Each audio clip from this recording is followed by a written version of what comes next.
જીવન જોગન રાજધન અવિચળ રહે નહીં કાંઈ, તો કે જો ઘડી જાય સત્સંગમાં જીવન કા પર જોય. જે ઘડી સત્સંગમાં ગઈ, જે ઘડી સદગુરુના સાનિધ્યની અંદર ગઈ, જે ઘડી સંતોના બાપ ચરણોની અંદર ગઈ, એ ઘડી મહત્વની છે. અને આ મનુષ્ય મળ્યો કે ન મળ્યો એનું પાછું નક્કી નથી. એટલે આ જે શરીર મળ્યું છે, આ મનુષ્ય દેહ મળ્યો છે, લાવ લઈ લો લીલા ખરા, સુકાતા લાગે નહીં વાર, ધન જોબન અને પરણો એને જાતા નો લાગે વાર, ક્યારે વીવ જાય એનું કઈ નક્કી નથી. એટલે સંતો અને મહાપુરુષની હાજરી છે ત્યારે હું એમ કહું કે જાગર નહીં હરિકથા કીર્તન, સંત નહીં નિજમાન, વાઘર જમ ડેરા દીએ અને હાંજ પડે શમશાન. જેના ઘરે હરિનું કીર્તન નો થયું હોય, જેના ઘરે સદગુરુના પાવન પગલા નો થયા હોય, જે દિવસ જો હોય એની પાછળ પરમાત્માની કઈ વાતો ન થઈ હોય, એ ઘર અશુદ્ધ શમશાન જેવું છે.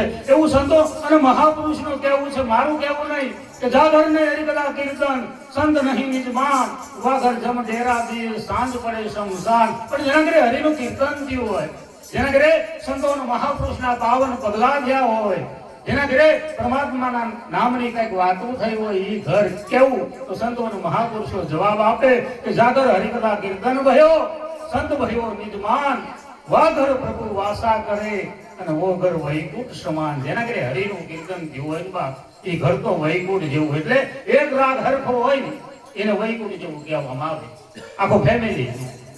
અને એટલે સંતો અને મહાપુરુષોએ કીધું છે બાપ કે રામ ભજતા યૌવન ગયું, ધન ગયું દેતા દાન, પરમારથમાં પ્રાણ ગયા, કઈ ગયા નો જાણ. આ મળ્યું એટલે સવારામ બાપાએ ભજન ઉપર બહુ ભાર મૂક્યો કે ભજન ના ભરો હે રેજો, અંતે નર હોપ છે અમર બિદરજીને હાથ આવ્યો એને કાળ કેમ લોપી. જે ભજન ના ભરો હે રેન બાપ, એની કઈ આ વાતો થાય, એના આ ભજન ગવાય.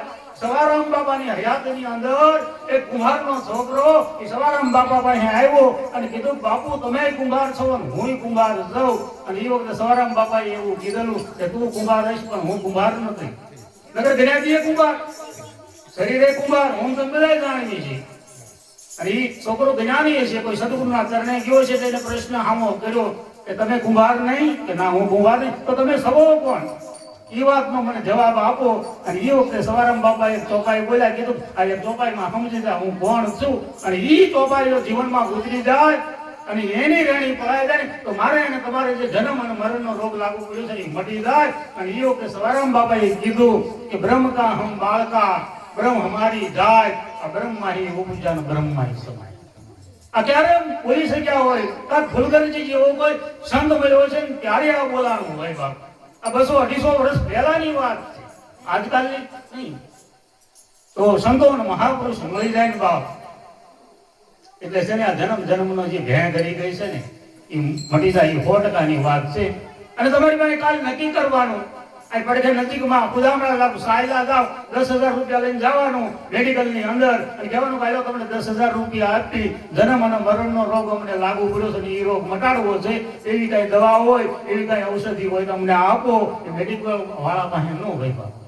હે અને તુલસીજી પુરાવો આવે, રામ નામની ઔષધિ ખરીદી દીધી ખાય, અંગમાં પીડા વ્યાપે નહીં અને મહારોગ મટી જાય. મોટામાં મોટો મહારોગ જન્મ અને મરણનો. અને એ રોગને મટાડવો હોય તો પરમાત્માની નામની ઔષધિ ખાવી પડે.